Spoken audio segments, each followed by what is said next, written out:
this has been a level up for me personally. I think me too. It's helped a lot. It helped just as a comfort thing. Like when we try paddles that don't have it, it feels really weird. Yeah, it feels really weird. We're back. Another episode, late night episode, Juice Bros Pickleball Podcast. Juice Bros After Dark.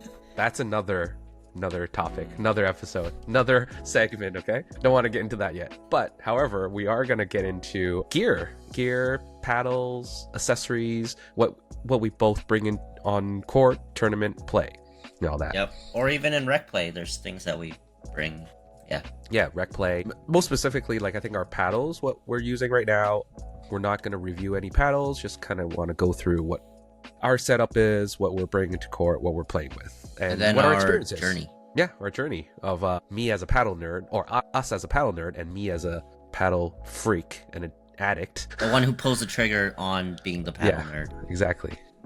And we're gonna, by the end of it, when we cover additional accessories to it, one tiny thing I would say that really changed both our games, and we want to just kind of highlight that. So yeah. Okay, so we're gonna begin with how important is gear, right? Like how much does gear actually matter in pickleball? So what do you think? Like what level does gear start making a real difference? Aside from the paddle, but like gear in general. Like proper shoes, or price range, like more expensive shoes, cheaper shoes, or just regular non-tennis shoes. When does it start to make it feel different? Yeah. So I say, honestly, from the beginning, gear is pretty important in terms of like, especially shoes. I think if you're, a lot of people, they go in, they start and they just wear running shoes, which aren't made for side-to-side movement. So you can roll an ankle. Yeah. The movement patterns for those shoes are not, it's not built for those specific things, whereas court shoes are made for side-to-side movement more. So I think shoes matter from the beginning. Paddles, I think up until 3-5 or 3, they don't really matter, because you're kind of just hitting the ball around at that point. You're just kind of playing feeling the super game for fun. You're feeling out the game. It's not really making a competitive difference. Like I'm sure you and I could go in with pretty cheap Amazon paddles and dominate 2-5s. Yeah. And I think so. And maybe even 3-0s. When I began playing pickleball, I used the Amazon $50 paddle. Well, actually, not. It was like $50 for 2. Yeah, I think I had one of those. Really wooden. The new Peepo. Oh, a Neo Peepo. Yeah, the new Peepo with a bag and indoor ball. Yeah. Yeah. And it works, right? Yeah, it works. It works great if you're just playing for fun. If you're not trying to like actively improve. Yeah. But however, I think I also, had friends that started playing pickleball and then kind of used like a Gen 2. So Gen 2 is like a honeycomb paddle, not the Gen 4, Gen 3 paddles with the springboard, but just like a honeycomb kind of layout paddle. And it feels different already for them playing. I think because Gen 2 is defined by thermoforming. Yeah, okay, yeah, honeycomb thermoform, yeah. I think that's what separates Gen 1 and Gen 2. So I think Gen 2 is the thermoforming, which makes pretty big difference, I think. That's true. Yeah, compared to like I think Amazon, like either a wooden paddle or like a plexiglass. I don't. The graphite or fiberglass paddles. Yeah, fiberglass paddle. Yeah, so it already makes a difference. So maybe beginners, like if kind of you want to pick up the sport, maybe try a Gen 2 paddle. That will make the kind of the experience a little better too, I believe. Yeah, you don't have to spend like $200. No, you can get a decent Gen 2 paddle for less than $100. Like I think there's a lot of couple of companies. Yeah, Pro Prism was pretty well known for being cheap and good, even like Friday paddles, like they're really cheap ones, the $99 ones, USD ones are really good for beginners, or a kind of like a local Canadian company like Athos have their Gen 2 paddles. That's really good.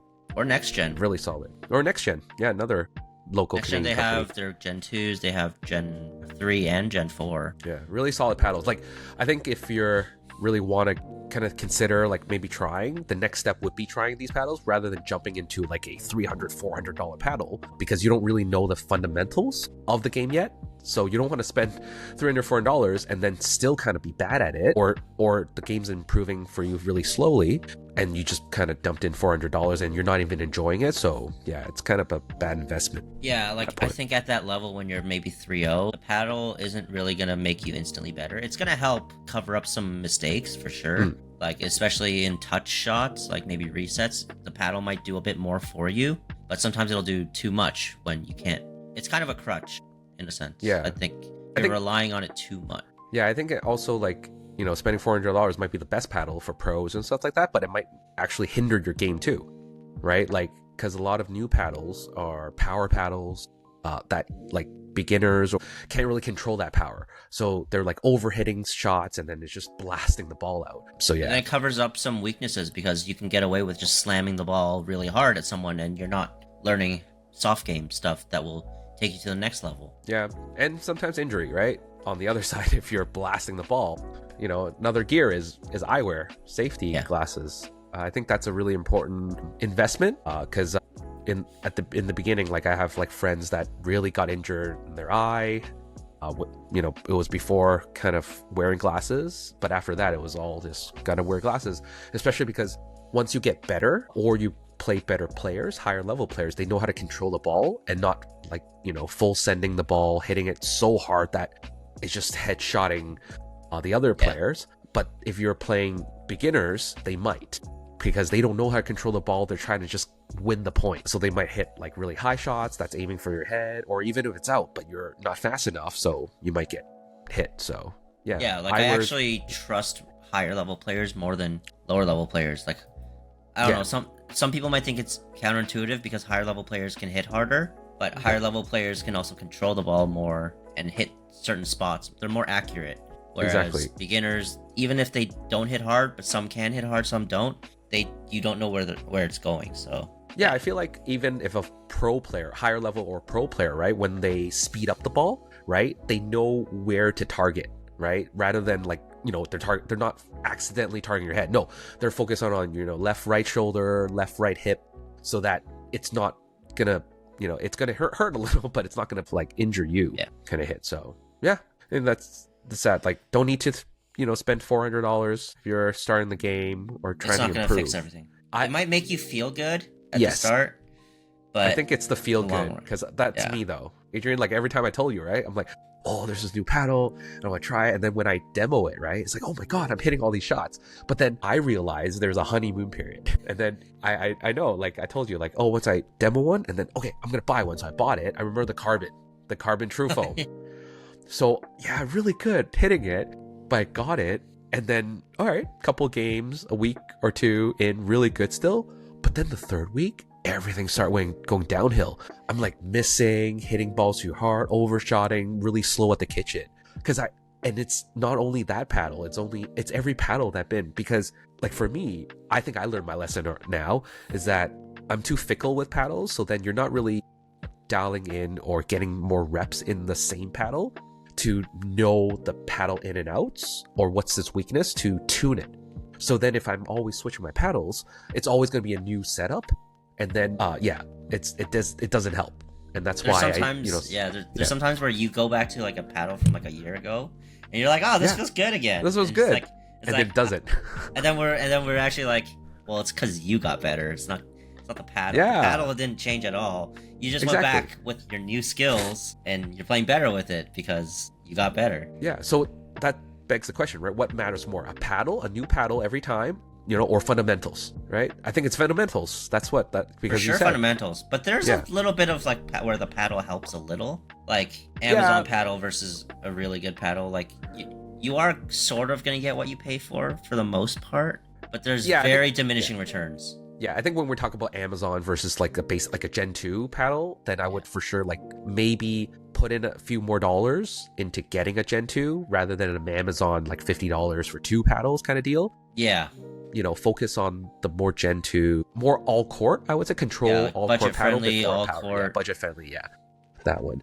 Yeah, just none of those, like, weird fiberglass 2-for-1 deal ones. Yeah, or, like, a really thin paddle, because it just pops, the ball pops out more, so you're not controlling it too much. It doesn't damper the vibration too much. So you might get tennis elbow or pickleball elbow playing it more. So my first real non-Amazon paddle was when I was Googling, and I Googled best paddles to buy. And I don't know why, their SEO must be amazing, because it always came up that the Onyx Z5 was there. So my first paddle that I actually bought was an Onyx Z5. But I see Onyx a lot when I started playing too. Like Yeah. all these seniors, like players, all have Onyxes. Yeah, it's like Onyx Z5, and then you hear like people like Zane Navratil and stuff. They're like memeing on it. It's like a meme. It's like it's like the one that everyone has at the beginning that's complete trash. And then now that I am where I am, I see why. Yeah, it is pretty trash. But it's like at the time you're like, ooh, this feels pretty good. So Yeah. I would say get something carbon fiber. Yeah, carbon fiber thermoformed. Yeah, carbon fiber, thermoform, maybe even not thermoformed if you get like a Paddletech, but those are pricey. Yeah. Paddletech's very solid too. Yeah, Paddletechs are good, but they're just pricey, I think. Just something from maybe like a general, decent, reputable brand, like a Paddletech. Yeah. You don't have to get a $300 Yola. Yeah, just not a Neo Poo Poo. Yeah, it's not a new poo poo. New Peepo or new poo poo. New Poo Poo, new PP, nothing. Yeah. Exactly. But I think that begs the question, right? Like Temu, as we see it, Alibaba, AliExpress, like that, have sort of replicas of Yolas, Carbons, even now like bread and butter locos starting to show up. So, but then it's like it's half the price or even a quarter of the price. Like if you find the right manufacturer, it's like, $50 for a Yola clone of a Pro 4, right? So what about those? Like, do you recommend actually, 3.0 beginner players try those? Because it is $50. Yeah. I mean, honestly, as much as people would hate me for it, I would say go for it. Like, yeah, I think so too. Like, I think in the beginning when we started playing, there wasn't these options. We just had the Amazon or the Onyx C5, like those kind of options. But now it's basically like you could pay $50 to just demo a clone Yola Pro 4 and then try it out. It's not going to be the same because I've done my fair testing of a actual Yola and a fake Yola. It is slightly different. You can feel it if you know it, but again, it's $50. Just try it. And then if you get serious and want to go into a tournament, then buy the real one. But at least you can demo it without splurging $400.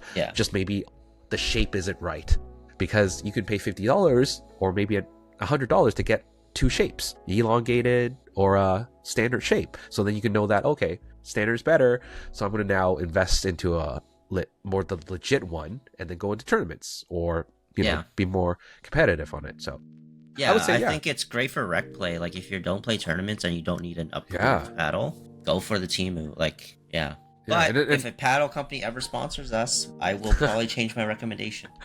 Also saw like in tournaments, people do use these Temu like replicas too, and they're fine. Like they don't get checked or get dinged on, disqualified, questioned. So I think some tournaments they don't really care, but the more bigger ones, like professional ones, do care. So sanctioned tournaments will care. Sanctioned, definitely sanctioned. So if it's like a local tournament, like they just say USAP just generally, as long as it's not ridiculous like a hand cannon, then it should be okay. But then if you're gonna play like sanctioned tournaments, then you should get an actual approved paddle because they'll check that. One step at a time. Just don't jump in like fully buy all the best gear, buy all the best paddle, because you don't know what you like yet, especially because you don't know what it is you're looking for. You're just kind of just going off name brand, and sometimes you're paying for the name.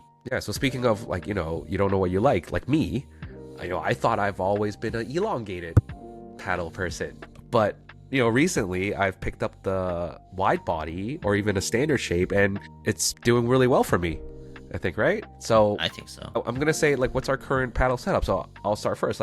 So I've been using the bread and butter loco paddle and the elongated version, but now I switched to the wide body loco. So again, shape difference, bigger sweet spot. And why I switched to this, it's lower swing weight, so it's faster at the kitchen, and then bigger sweet spot, so it's more forgiving for my resets and all that. So I've been doing really well. So again, don't spend so much money like what I did, and then before that, demo a lot of shapes, feel what you like, and then before investing. But now I'm a wide body standard person. Weird. How about your weight setup? Or how about go through your weight setup? That's true. So I have tungsten tape on the lower side near the throat area, just more balance so that it's easier for me to maneuver. I think this is half inch per gram. So half gram per inch, I guess. Sorry, half gram per inch. So I think I have 4 inches on each side right there. So but it's really balanced, so you're good. I haven't seen you hit a ball in a while. I right? think with your elongated, you used to miss hit quite a few balls. Hit, yeah. Because this was a wider sweet spot. And goes back to the earlier question, right? Fundamentals or paddles. I think now we both got so much better in the game of the fundamentals that, like, I used to think that elongated would help me, like, reach more. So that's why I use it elongated. So that I would get away with, just reaching and then get the ball over. But now, because, like, as we got told or yelled at a lot of times, like, move our feet, right? Footwork is king, which is exactly right. So now we've been, like, I've been more mindful of, like, using my foot first, like moving there, and then paddle. So wide body really helps because I'm now moving there, getting behind the ball and then hitting it. So it's much more accurate. Yeah, you're like not thinking, oh, I can be lazy by reaching. You're like, exactly. I have a shorter paddle, so I'm gonna have to move. I have to work for it. Yeah. Yeah. So that's not a bad thing. It's not a bad thing. Working for it is not always like exactly. It puts you in a better position. Yes. Yeah. And I got more power, right? So my flicks are better.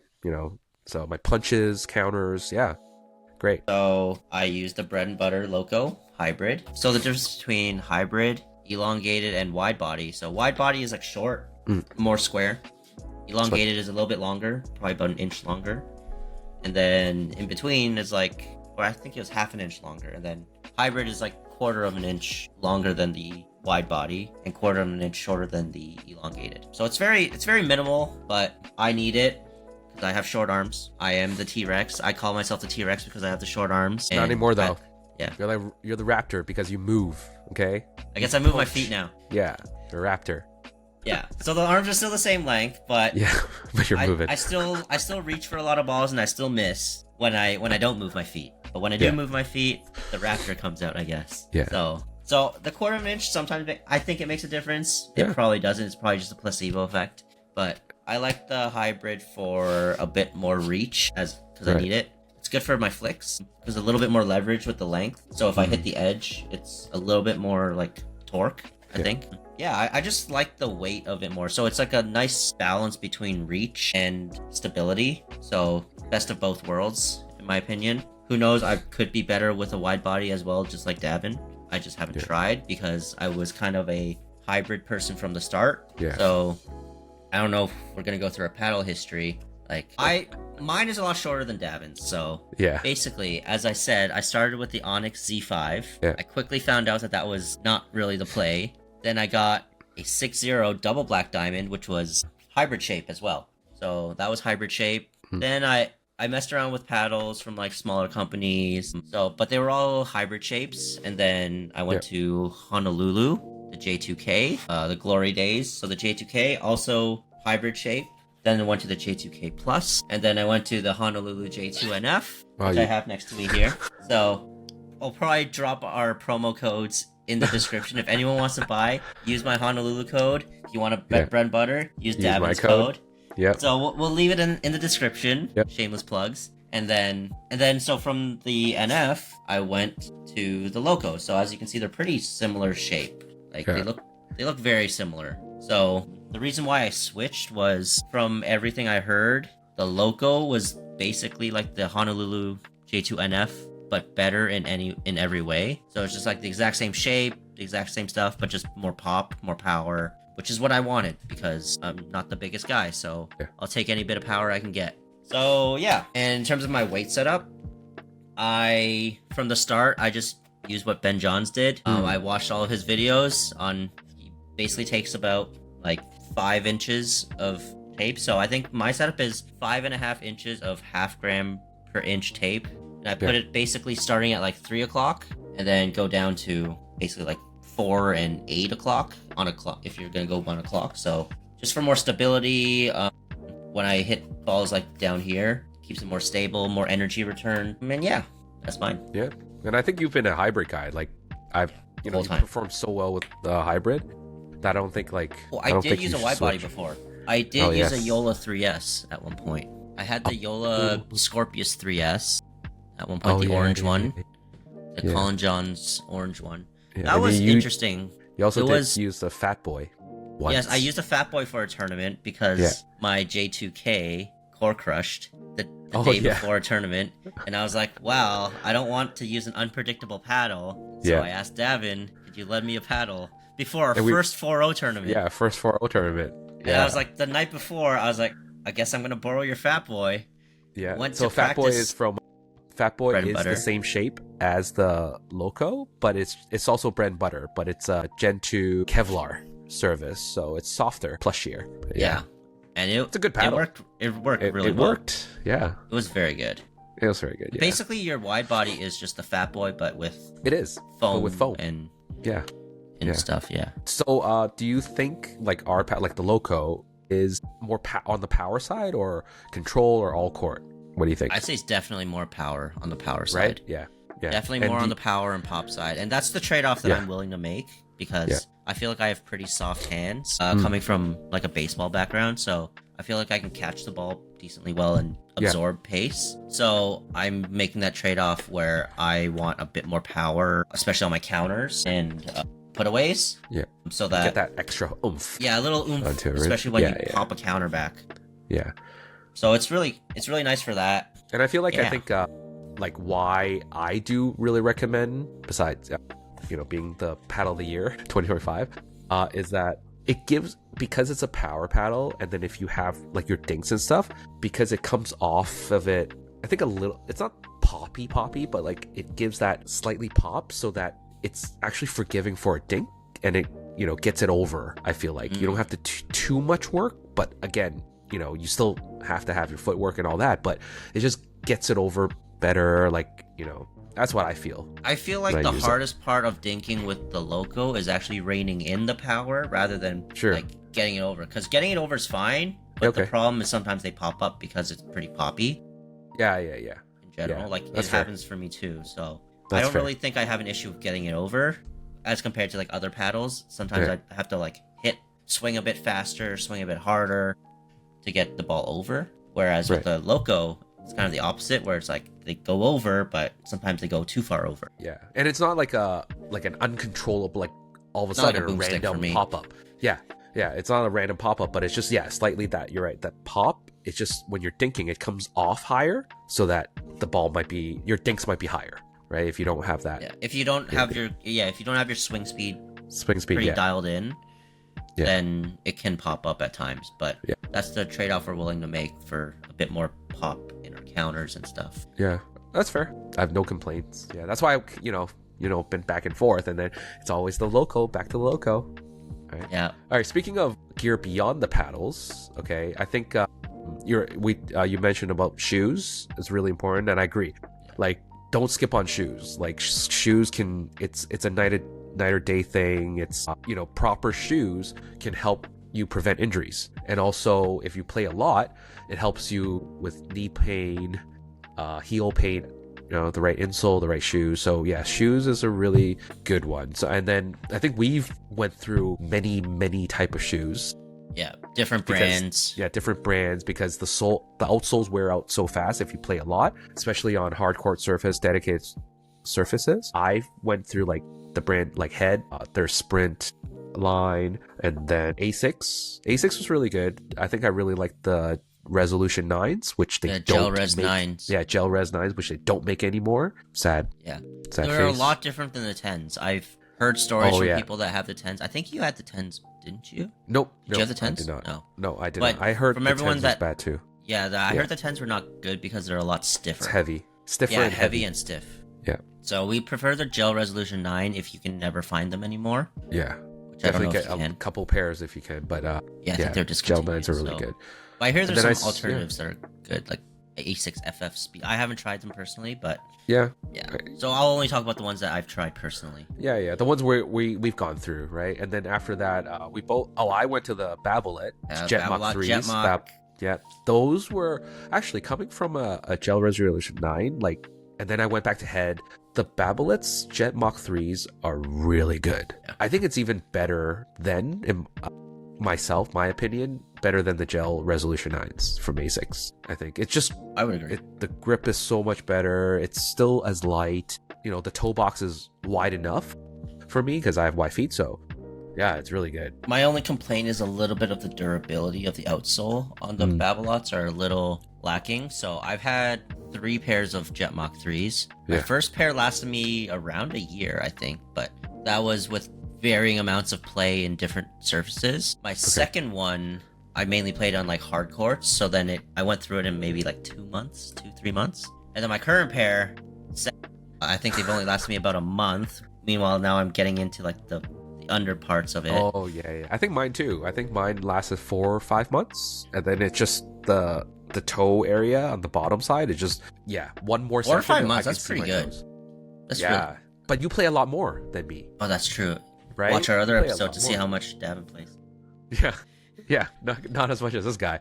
Yeah. So that's why it lasted 4 or 5 months, which is good. But then if you play a lot more, then it doesn't if you last. play like every day, then it can wear. Like they say, it's Michelin rubber. I don't know if that's like making a difference. It's Goodyear. Was it tire Goodyear? I thought it was rubber, right? Michelin. Like Michelin, man. I thought it was Michelin. Michelin, Goodyear. Michelin tires are Goodyear. No? Are they? I thought they were two separate things. Okay, well, anyway, but there's like a tire company behind the rubber. Yeah. And I'm like, okay, that'll make a difference. Not really. Yeah, but no. But Jetmocks are great because they're really light. They're very fast. They fit well. The arch support is good, especially because I use custom orthotics.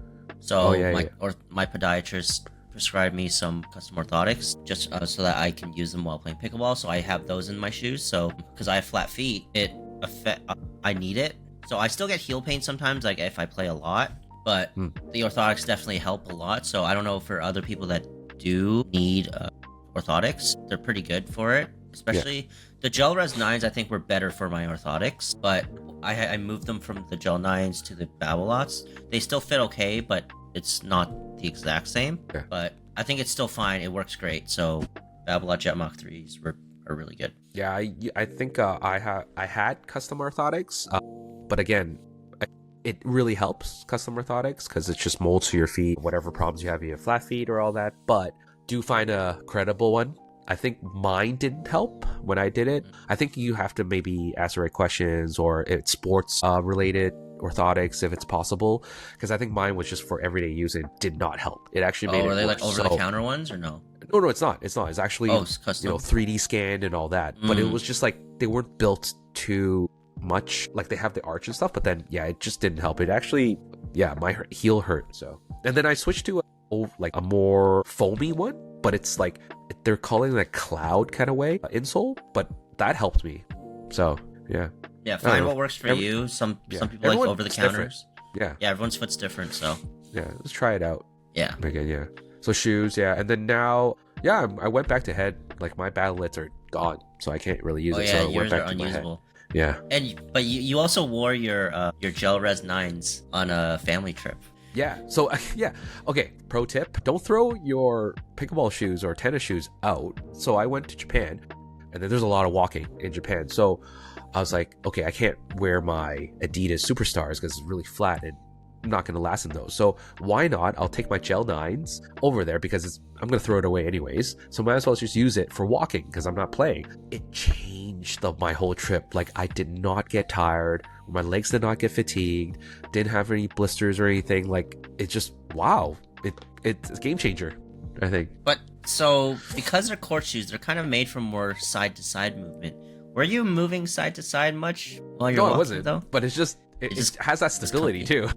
True, it's very stable. So right, it's very stable. It's very light. So then, you're moving around. You're not lifting heavy shoes when you're walking every step. So felt really good. Yeah, because court shoes are kind of made to be lighter. So consider it. If you don't want to invest in like a Hoka brand, like the walking ones or the running shoes, just use an old pair of tennis shoes or court shoes. Work. And especially if worst case scenario, if you're gonna throw them out anyway, if they don't work for your trip, just toss them because you're gonna toss them out anyway. So you might as well try and repurpose them before you toss them out. Yeah, do that or toss it at the trip and buy a new pair. It's even better. Exactly. I know Yola came out with their new Rally pickleball shoes. And we saw it at the Pickler grand opening that day. And then they had what's special of it? It's like they have a carbon fiber plate at the bottom, right? So what does that mean? Having a carbon fiber? I think it's supposed to prevent twisting too much. I think it's supposed to be just more stability. Okay, more stability. Yeah. I think there's probably videos online about it. Okay. I don't know. I know that there's some. Yeah, I know there's some insoles right now, like Victory, Oh, other the brands, Victory like carbon fiber. yeah, they're carbon fiber one, right? Which helps with explosive power. So it's like it absorbs the vibration, but then when you take off, it actually launches you higher. Like yeah, that's supposed to return the energy very well. Return the energy better. So I don't know if the Yola ones are built that way, but I think it's just for stability. I think it's mainly for stability because it's not outsole, right? Yeah. Yeah. Okay. Yeah. Yeah, it's like the shank or something. I do want to try it because the outsole looks pretty. It's different. It's clear. Yeah. I don't know what kind of rubber it is, but yeah, the rubber looks. I don't know, because the rubbers always feel like they're gonna be durable and then once you start wearing them, you're like, crap, it's gone in a week. It's gone in a week. Yeah. But I feel like the Yolas might I don't know. Just feeling the rubber feels like more solid than. Like, it does. It does feel rubber more solid. Like the Jetmock rubber, I think it feels softer. Yeah. Like it's kind of like the rubber outsole is a bit soft, but when I was feeling the outsole of the Rally shoe, it's felt much more tough. Felt tougher, harder, right? Yeah, it felt harder and less like bendable, or like it just felt like a harder rubber. So I don't know if that makes a difference. I'd have to try it. If anyone knows anyone that can get us a pair, Adrian just straight up like, hey, I'm shilling. Shilling, sponsor I'm us. shilling. Yeah. Those shoes aren't cheap, so. Yeah. But again, I think you're right about the Jetmocks. Like, it feels like an eraser kind of softness. Yeah. That it just wears out. But the Rally ones are harder. Yeah. So the Jetmocks are, that's probably why they're really good and very grippy, is because it's kind of softer rubber. Yeah. So it can grip the court very well. Yeah. But on the downside is it might wear out quicker. So I think we got our Babolat kind of on sale from a store in Canada. So just look out for sales. Yeah, I know there's a Jetmock 4 now. I haven't tested it. Yeah, I heard good things about it. Yeah, I hear good things. I read some YouTube. But it's not Juice Bros approved yet because we haven't personally tried it yet. So if anyone wants their shoes Juice Bros approved, yeah, send us shoes. That's true. I'm just shilling so next up is, what's on the paddle, overgrips, right? Do overgrips really matter? Yes, absolutely. It absolutely matters. Like us, like we have our overgrips. Yeah, we have our own personal preferences on overgrips. Yeah, there's a lot of brands, I think, and also different types. Let's get into types of grip. So, you want to start first? Your grip. Oh, you go first. Okay. So I use. I'll speak the brand because you drip it. All right. They have also their comfort line, their pro line. So pro line means it's a little stiffer, less a middle tackiness, and then their comfort one is just not tacky, so it's very comfort squishy. So how you want to feel. But they also launched something called the Freaky Tack, which is extra tacky. So no matter what, if your hands get sweaty, it'll just. That's what I'm using now. Because Davin gave me. Oh yeah, a Freaky Tack to try out a while ago. Yeah. So because my hands get sweaty. And then I feel like the Freaky Tack gets, it doesn't slip out. It's tacky still enough for me to grip the paddle. So that's why I like it. Yeah, unfortunately, it just comes in one color. And I know that, a lot of people loves to customize things. I love to customize. These little details I love to customize, like edge tape. I know that, Adrian knew me before, right? I would, tape it with electrical tape. Oh, I did that too. Yeah, but now I just don't for some reason. Yeah. Again, I love these customizations. So overgrips in different colors or different patterns, I love it. But unfortunately, Freaky Tack, this line it's always in white. So hopefully, U-Trippin comes out with other colors. But again, love this. Yeah. I get a lot in one run. I just use the same. Yeah. Quick side note about edge tape and edge guards is that I don't really use edge tape on this because this edge guard on the Loco specifically and on the Honolulu's, it's a more rubbery kind of edge guard. Yeah. Whereas with the Yolas, it's a bit more hard plastic, so it scrapes easier. True. So this one, it's kind of like a rubbery, softer edge guard. So I guess I'm you don't see the damage as much from dropping and stuff. Yeah. Whereas with a Yola, you just see straight. Or a Selkirk, those edge guards are more just hard plastic instead of more rubbery plastic. So when those get scraped, those get pretty ugly. But yeah, that's just a side note. So or you could just electrical tape it like some people. But yeah, I'm just. But I find that it depends. Edge guard specific tape sometimes has some weight to it, so it actually weights your paddle heavier. And I think I remember I used the Yola ones, before, and it got really heavy, the paddle, so I just kind of took it away. That's why I use electrical tape, because again, it's thinner, it's lighter, but less protective, of course. But yeah, it just felt heavy when I use the actual edgeguard tape. Yeah, so beware of that because it could actually add weight. Yeah, right. Overgrips add a little bit of weight too, actually. Yeah, but definitely overgrip. Overgrip is a must. Some people have, some people actually take off the stock grip that they have and put like so I did that for two some. overgrips. So when you're buying a paddle, be aware of the grip circumference. So usually they're like 4 1/8, so like 4.125 inches, or some are 4.25 inches. And I used to not think that was a big difference. I think that makes a huge difference. Huge difference. I have small hands. I have big hands. Yeah. So if I don't like thicker grips, I would say I remember someone had a paddle that had the hexacore. The hexacore, and then they overgripped it, and it became like a I don't know, a giant knob, a brick. Yeah. Yeah, and I felt it, and I'm like, I can't feel the paddle. Like, I can't maneuver. Yeah. It's weird. So for me, like, I like a not too thin, but again, stuff that I can at least grip onto. I don't know what that word is, but some feeling to it, some feel to it. Yeah, like I prefer my grips a bit thinner, so that because it's obviously easier to thicken a grip than it is to remove. Yeah. So I usually go for like a thinner grip. So my overgrip, I happen to be using the U-Drip and Freaky Tack because that's the only thing I had on hand when I was changing my overgrips. Yeah. And because Dav gave me one to try, so I was like, all right, I'll try it, and I like it. It's very tacky. But usually what I use was the Lukey overgrips. L-U-Q-I. Oh, yeah, Lukey, yeah. So I use those. They're very comfortable because they're very cushy. So I like the cushiony feel. Some people that have felt my paddles, they don't like the cushy feel, so to each their own. But that was just a personal preference. I remember when playing badminton before, there were like, there's the other grips is like the... Turna has the Turna Mega Tack. Yeah, that's pretty good. But then there's also like ones where it's like a piece of cloth, like fabric, like the fuzzy ones. Oh yeah, where it absorbs the towel grip. Yeah, I have no for idea. me personally, it's the weirdest thing because like it absorbs so much sweat. Like if your hands are sweaty, and then it just gets I don't know, weird. I can't do those. Yeah, I need tacky. I think tacky is the way to go for me. Yeah. So I've seen people that just use the stock grip. Yeah. They get really nasty after a while. Yeah. The problem is if you only use the stock grip, it's fine up until it gets dirty.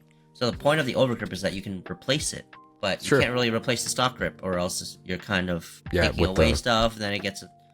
So you could take it off and then just wrap two overgrips. Yeah. But it's everyone's preference. Yeah. It's personal preference. I think for me, it's like a little pet peeve of mine is taking off the stock grip is because I'm like, oh, it's now bare, or I void the warranty or something like that, like back of my head.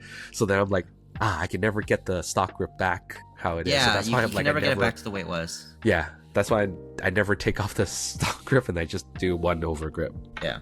Actually, the only ones that I took off the stock grip one was Yola paddles. Because the Yola paddles were thicker handles. But once I took it off, because their handles were kind of like blockier, I could really feel the bevel on my hand, so it's kind of sharp.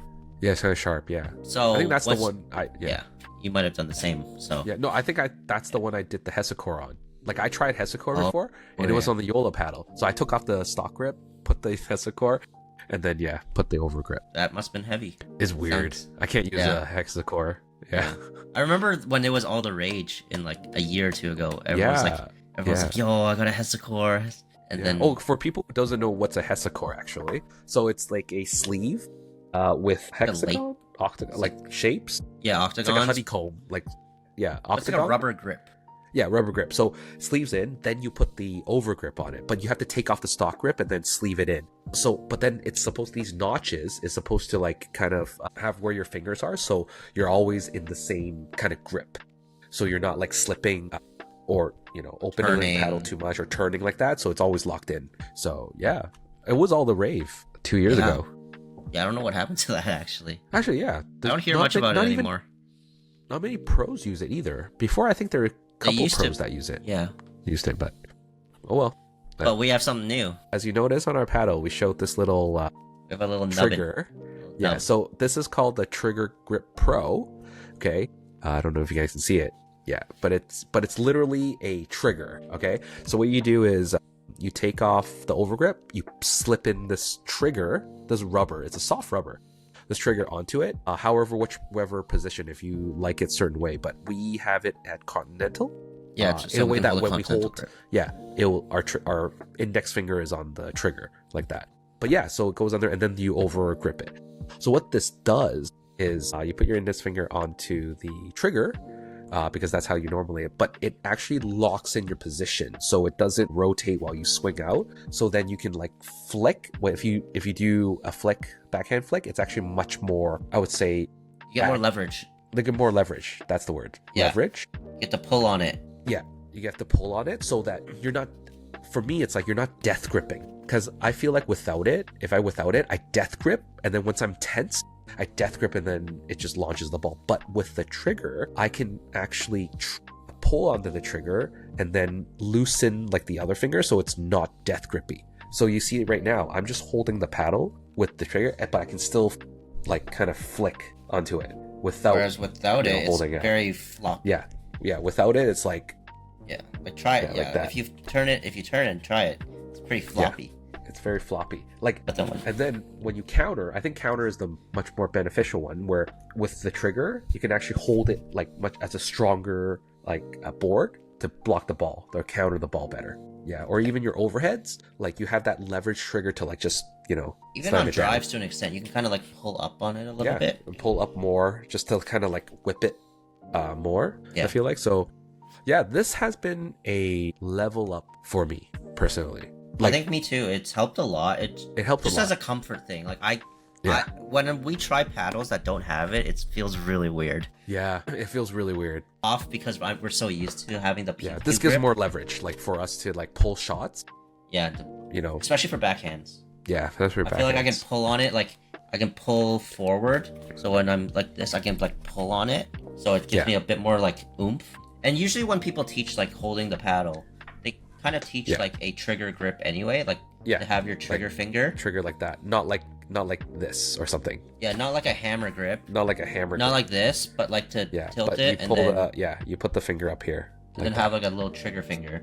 Yeah, but not what this does is it actually gives a place for the trigger finger to like anchor onto. Yeah. So you can anchor your trigger finger, and then it's really good. So like what happened was my mom, when she played, her hand always kept like twisting and turning with the grip. I gave her a trigger grip just to try. I think her duper would have probably gone up like a full point or like half a point. It was like a game changer. She instantly got better. Yeah. So I'm not saying it'll make you better, but it made my mom better. So trigger grip, sponsor us. Yeah, like I think this, rather than buying a new paddle, this is actually a better investment than buying like this. When I think I used this on my old paddles, and actually did change a lot for my game. This just helps it, be more stable, more stabilized. Yeah, I felt like this is the best investment ever. Yeah, this was really good. I remember I was the one, like, I think found out about this. Yeah, you got us onto it. Yeah, and then you guys were like, what is this? What is this thing? I'm like, I don't know. And then I tried it. I'm like, it feels really good. Yeah. And then, you guys just like, oh yeah, it does feel really good. And then now we use it. Yeah, we used it again. Yeah, really good. We bought a couple with our own money. Yeah. So like we believe in it enough. Yeah. I think it does get you need to get used to it. Like it's not like, oh, when you use it the first time you'll really 100% get going. We have some friends that tried it and hate it. It's not for everyone, but I feel like if you can spend some time with it, I think it's a game changer. Even a couple plays. Because most of the people that say they hate it, they try it for maybe one session and they're like, I hate it. And I feel like it takes at least maybe 3 sessions. At least. Minimum 3 sessions. I think it took me 4 sessions to really like, okay, wow. We're dialed in. I think for me it was maybe about 3 sessions. Because I think the first time I tried it, I was like, okay, this feels interesting, but I like the feeling. Yeah. And then I just have to get used to it. And then it's good. Yeah. So I think it's really good. So yeah, and it was how much? Like I think it was not cheap. It wasn't cheap. I think it's USD. It was like $29. Yeah, it was like 25 or something USD. Yeah, and then you have to pay for shipping. Shipping and then conversion. It was like 40 bucks 50. Canadian. Yeah, $40. So Canadian. It was not cheap. I know they have one on Amazon that's like I think more plastic, like more hard plastic. Yeah, but I haven't tried it, so I can't recommend it because I haven't tried it. Yeah, but I think I think, yeah, go with this. Like, it's softer rubber, so it's nicer. Yeah. It just feels better. It's soft corner, so you're not gonna hurt your hand or anything. And for those of you who care, they do have different colors. There's a blue, a gray, and a pink. Yeah. So we're gonna, put the link down below in the description for the Trigger Grip Pro. But definitely a game changer. It's really nice. For us, at least. It's definitely personal preference, but I feel like there has been tangible, actual improvements, not just like theoretical. Yeah, and it's been constant. Like, it's not like I used it and it's bad the other day, another week or so, but it's been constant improvement with it. Yeah, it may not make you full on better, but it adds certain things where it will make things easier to an extent, like more stability, more stability, more leverage. Me, the most beneficial is the flick, because I can lock my wrists and then just use that trigger grip to pull up, just pull it. Yeah, I think that's the most beneficial. And then now my flicks are better. Yeah, so actually it made your flicks better. Yeah, so forget what I just said. It can make you better. Yeah, and my drives. I know I have a good coach right here, but the trigger grip did help to just leverage that pull. Yeah, just having something to anchor that finger onto, whereas without it you're kind of just bare. It can slide around. Yeah. But with this you can kind of anchor it. So I like it a lot. Yeah, for Juice Bros approved. Juice Bros approved. Yeah, that might be the first. I don't know. What are Juice Bros approved? So the Loco's Juice Bros approved. Oh yeah. Babolat Jet Mox. Babolat Juice Jet Bros Mox, approved. And then Trigger Grip. Yeah, and the Freaky Tack Overgrip. Yes, Freaky Tack is Juice Bros approved. Yeah, this is our paddle setup is that. Yeah. How about other stuff? Like, I think we talked about like glasses. Like, I don't wear like safety like sport glasses because I'm prescribed. Like, I tried like the curved ones, but it made me dizzy, so I just use my regular glasses. You too, I think. Yeah, I do. We both for just now, use our regular. I had a spare pair of glasses that I used just for pickleball that I allowed to break, and then they actually broke too much, so that I actually have to use my regular ones, which is scary because I don't want these to break. Sure. Yeah. Some people like the pillas. Oh yes. I haven't fully been able to test it yet. I have a pair of pillas. I need to get them exchanged because of the prescription in it. I just need it to be adjusted because it's very curved, the lens, and my prescription is kind of put in as is without accounting for the curve, so it's messed up for now. So I'll have to deal with that. But the people that I have are friends that use it. They like it.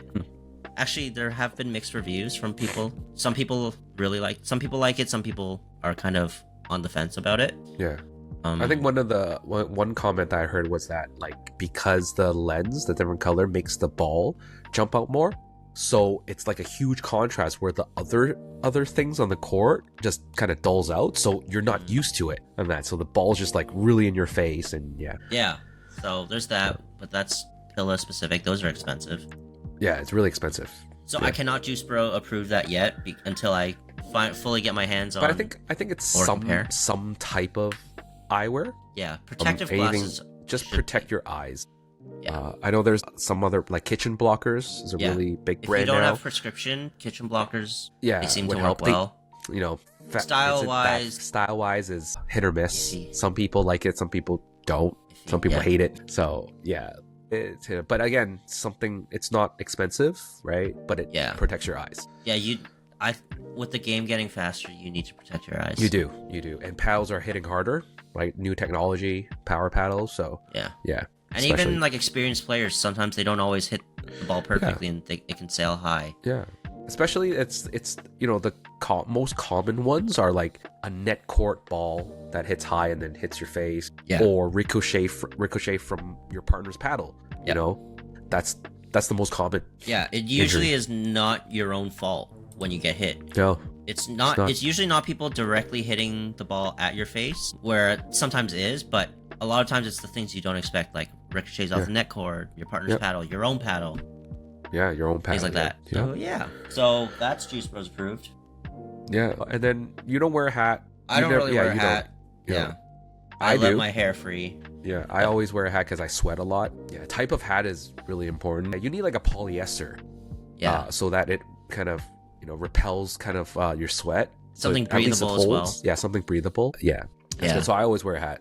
Yeah, I Like the I one used right to here. wear hats a lot when I played outdoors, but we Yeah, play yeah, indoors yeah. now, so I don't really wear hats as much. Yeah. I sweat. Like you don't sweat. That's why. Not as You don't much. really I do as sweat, much, yeah. just not as much.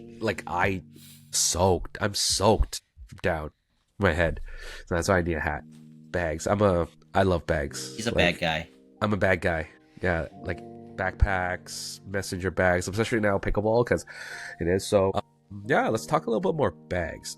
Pickleball companies have their own line of bags like Yola, Selkirk, and all that.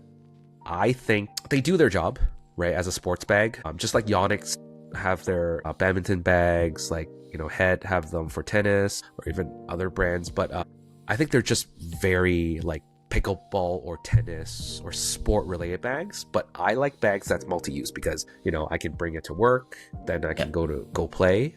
So the bag that I'm currently using is, I switch many, but I'm using it's called the Forward.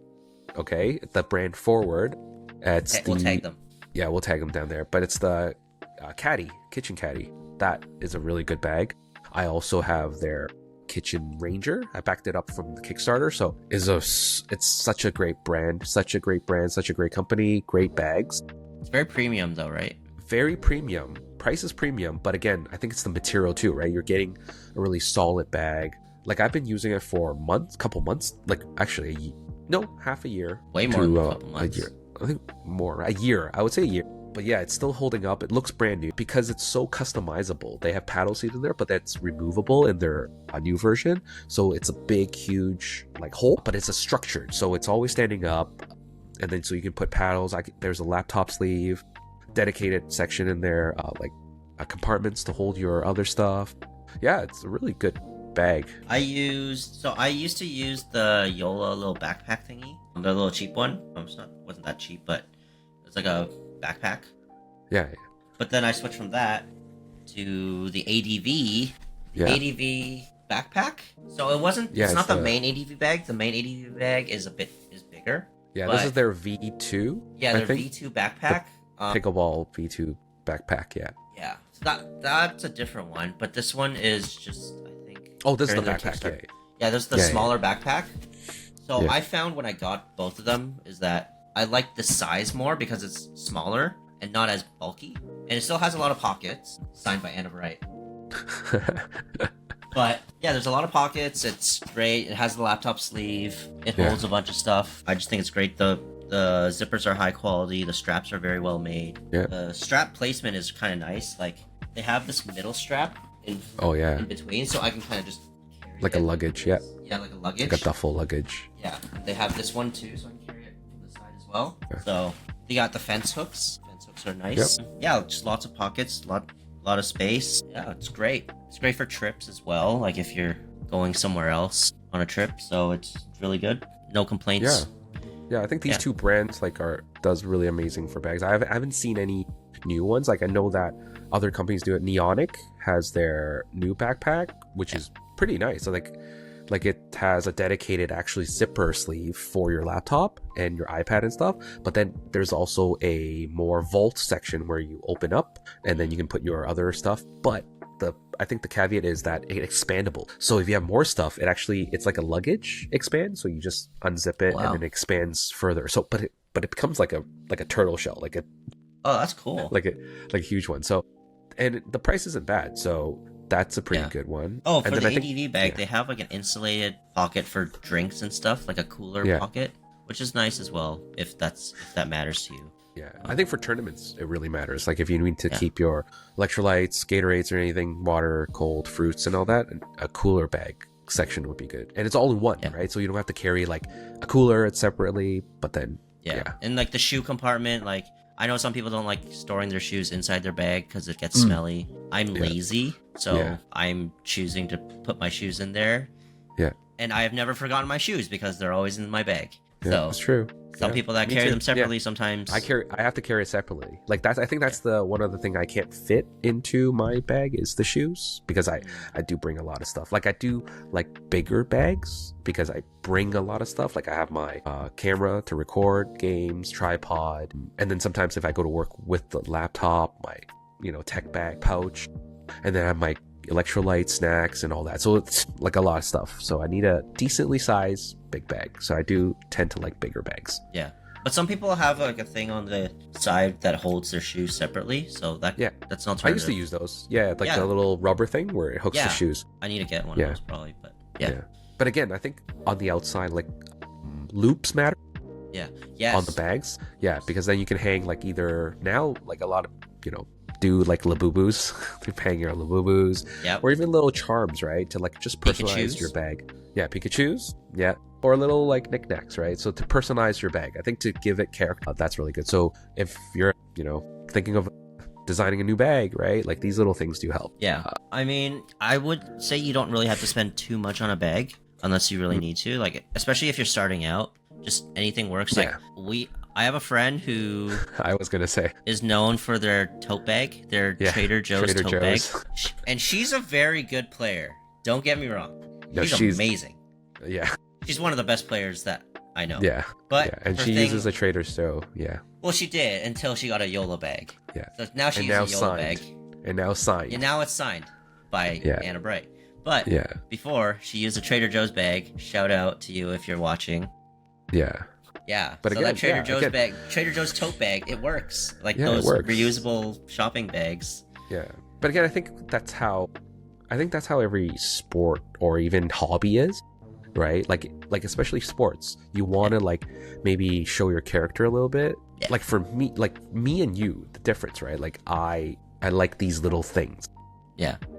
Right. And I'm a bit more of a functional person. Yeah. I like functional and aesthetics. Yeah, sometimes. I'm way less aesthetic and more just functional. Yeah. So, but then some other people outside from us, right, just comes in with I don't know. I've seen more functional where they're like they'll probably put it in like a plastic bag. Or like the drawstring bags, like like those things where bags. Well, and then I have a couple balls in there. It's like not even organized, but like me and you, the difference. Yeah, and then me and you, the difference is like for my bag, I have like pouches, like here. Yeah. You know what? Like I have, like I was saying, like my camera, I have a pouch.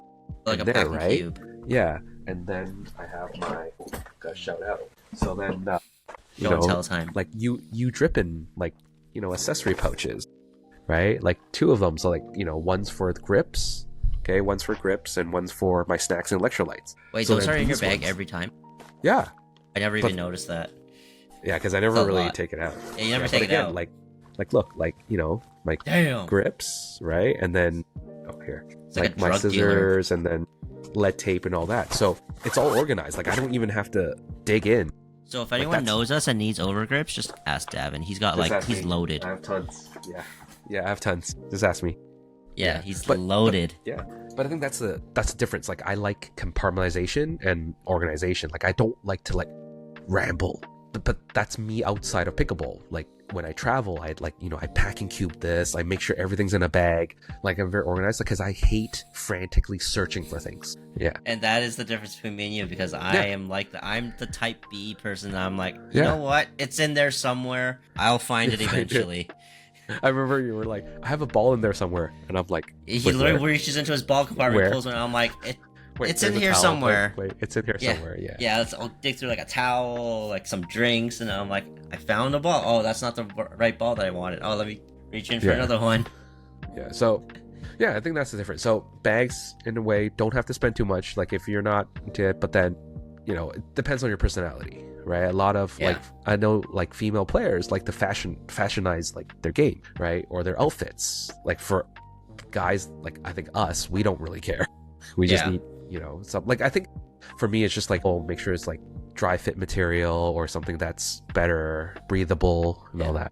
Make sure your bag has enough like space to carry all the stuff you need. So if you have a small bag and then you start to bring more and more, like let's say you bring camera equipment or like a tripod, or like you bring a tripod, you bring a camera, you start bringing like a bigger water bottle, like then you'll need a bigger bag. So you kind of adjust depending on what your needs are. Yeah, I think I'm still maybe dreaming of a bag that can hold what I want to hold. Because right now I still bring 2. I have like my backpack and then like a little tote. But the tote is for my shoes and my like maybe like my shoe deodorant spray. Like that kind of, it doesn't, my backpack doesn't hold everything. So I'm still searching, waiting. for the holy grail. Yep. So whoever makes it, hit us up. Okay, so a lot of pros endorse a lot of products, right? Do you think pros influence buying habits for us, both of us? And then 100%. General question. Yeah, 100%. I think they do. Like Ben Johns and Annalie Waters, their name alone moved paddles for sure. Anna Bright now. Anna Bright too. Like you see what they use, you're like, I want to see what they use. I want to be hotter too. Like it's definitely like honestly, the reason I got into Jetmock shoes was because I looked at what Ben Johns used, and I'm like, well, best player in the world uses these. Let me try seeing if it'll help. That's fair. Because I think it's also what I believe. It's also a kind of placebo effect onto it, for sure. where it's like a pro uses it, so of course it has to be the best paddle or the best gear. So when you play with it, when you actually buy it, you tend to have that confidence now because like, oh, I'm using like the best paddle, so you're doing well. Oh my gosh, you're hitting that right ball. But then the honeymoon phase is over, and then why am I not performing well with the same paddle that the pro is using? And then I kind of question my skills then. So it does influence, I think, what pros use. Yeah, so I would say be careful. Just be aware of who, when you're looking at pros, be aware of what they're sponsored by, or like who is sponsoring them, so that you're informed on maybe they're being paid to say this, you know? Yeah, I think so. Like what they're using, because sometimes pros will use things that they just like, and they're not paid, or that they're not sponsored by. Like I know Ben Johns, his arm sleeves, he uses the Story Eye Sun sleeves. I don't think he's sponsored by them. He probably just likes them a lot. And so things like that. I know he's sponsored by Yola, so his clothes are sponsored by Yola, his bags, paddles. Now his shoes. So his shoes, he used to use Babolat shoes because Yola didn't make shoes before, but now they do. Yeah. Now he wears the Yola shoes. So just keep that in mind. Like the overgrip, I think he used to use the Yonex overgrips because they were great for him. Oh yeah, I remember. But now Yola makes overgrips too, so use the Yola overgrip. So just be aware. A lot of these players, all these players are contracted to use. They're sponsored to use, so can't really change it. Yeah, and they're forced. But like and people, also, like Anna Bright, I think she uses Asics shoes. Yeah. I think it depends on the contract. Yeah. I don't know what it is. I don't want to put anything into it, but yeah, it really depends on if they're sponsored, like what kind of sponsored, right? Like, because I think Tyson McGuffin, Skechers sponsored him, and then Yola sponsors the paddle, right? So so he has two branded, so he has to wear those things and play with certain paddles. So and then also pros have much more time to dial in a paddle, and they get unlimited paddles compared to us. Yeah, and they can just unload paddles. They get free paddles like that. So take it as a grain of salt. Kind of do a little bit of research, maybe demo it enough so that you're comfortable with it, because at the end of the day, you don't want to spend $400 again and again and again, or $300. Just you're trying a paddle. So yeah. Like if you have a friend that has a paddle that you're interested in, give it a try. Yeah. A little bit. Yeah. Again, yeah. If you interested in a loco, we can endorse it. Locos are really good. Yeah. So, okay, let's end it off with if we restarted pickleball today. Okay, let's see. Two things. Okay, what would you avoid kind of wasting money on? Okay, and what would you actually be worth it to invest in? Two things. Avoid and would invest in. That's tough. Ready? Because I feel like paddles, up until if I was beginner with the goal in mind to become a pretty competitive player, I would invest in a decent paddle. Okay. Nothing, maybe not like a $400 paddle, maybe like something like maybe $200, $250, something like that. Which is what the Loco is for now. But if I'm just starting out, I feel like the paddle, I probably wouldn't have bought a Z5, an Onyx Z5, because that was a waste of money, because that's just collecting dust somewhere. And I used it for like maybe couple weeks before I found out, there's better paddles. So yeah, I would not waste money on one of those like kind of beginner paddles. But back then, cheap paddles were not really a thing, like the Fridays and the like, or even Temu knockoffs. Or Temu knockoffs. So they didn't have those back then. But so now, if I started out, I would probably get a Temu paddle. If I like wanted to just try it, I would just get a Temu paddle. Shoes, I would definitely still invest in. I probably wouldn't go for like Jetmocks, which are more of like a high end. I'd probably get like a solid like Ace or Skechers shoe or Asics shoe, or shoes dedicated to the sport, like tennis or actually definitely would still be court shoes, but maybe I wouldn't go for like, I'd probably maybe look for something on sale. Right. Maybe I wouldn't pay full price for like a pair of Jetmocks, which I did before because I was like, "Ooh, Ben Johns," but yeah. So I Pro would probably, influenced. yeah, I was influenced. So I would probably Yeah. dial down like the high end stuff, and I would just go a bit more mid range. Yeah. Okay. Yeah. How about you?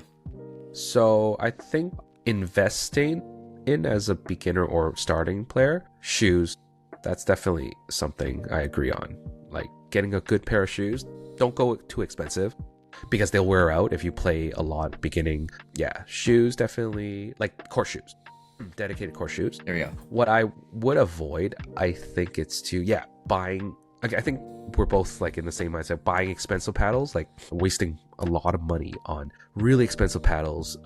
I think for me, I went from an Amazon paddle to a Yola Perseus back then, but it was after me demoing like Paddle Tech, Yolas, like different other brands at Racket Guys, and then finally like, okay, I will get a Perseus paddle, and I think that was my first paddle.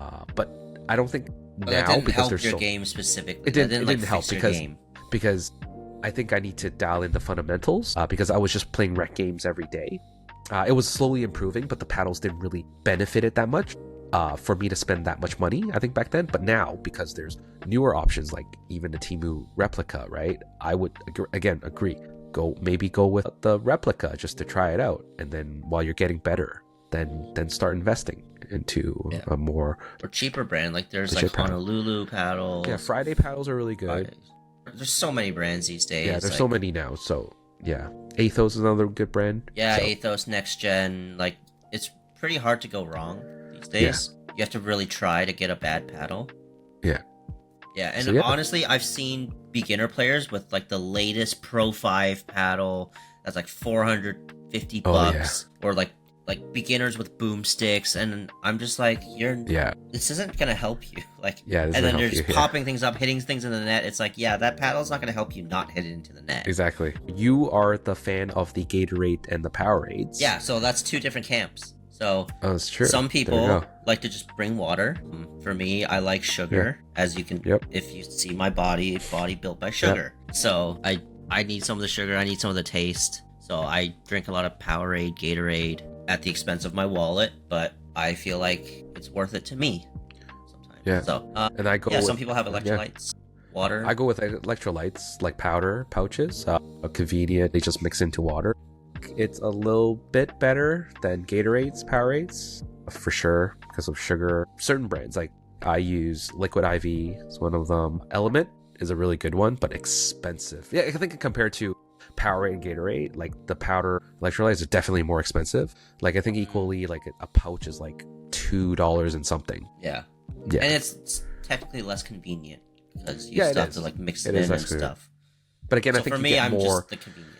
Yeah, convenience versus like, okay, do a little bit more work, spend a little bit more money just to maybe get a little healthier benefit out of it, get that value in that ingredient rather than mixing with a lot of sugar. But definitely if you go into tournaments, having some sort of electrolytes, some sort of power drink, sports drink, definitely helps. Yep. Just to focus in. I bring a tripod to film my games. Yeah. I film my games on my phone. I know Davin. I have my action cam. Which that both works, whatever convenient. I think at the end of the day, it's convenience because I used to like have the action cam, but then I'm lazy to download the videos from the cam to the computer or the phone and then do it. But if you're on your phone, you can just automatically just upload it. Yeah, I just upload it's easier. To YouTube. The footage is there because you're going to be on your phone anyway. So I think it's convenient, and definitely record your game. Reviewing your own games is actually a huge step to improve. It's uncomfortable for sure.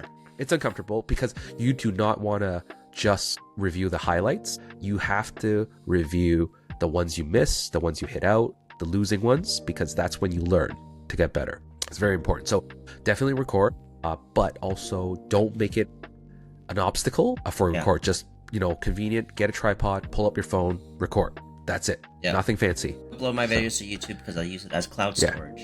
And then I delete the videos from my phone. It's great. I think a lot of people start doing it, right? Yep. Like past 2 years, like a lot of people more just uploading raw footage games, like without editing, even because like editing takes a lot of time. And then for me, it is. That's why I think I learned from you, Adrian. Like I used to think that, I should really cut it, zoom in on the angles, but it takes so much time that when I want to do it, it actually puts me off, and then I don't do it.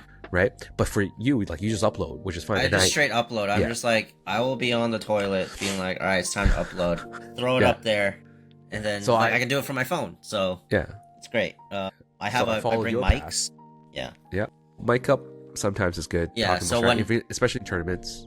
Yeah, I bring the mics. We mic up in tournaments just for fun, especially for Yeah, long or even, tournament days. Battery banks are useful. Or even a wire and a charger, like something Yeah. like that. Yeah, just something. Yeah, that's good. Yeah, Okay. I think that covers it. This is a long episode, but we talked about a lot of stuff. So Remember to like, comment, and subscribe. All this is non-sponsored. You know, we find it really good because it's what we kind of like using. yeah, and, it's our hobby. just provide a little insight to what we use. All right, we'll see you in the next one. See you next one. Peace out. Peace out.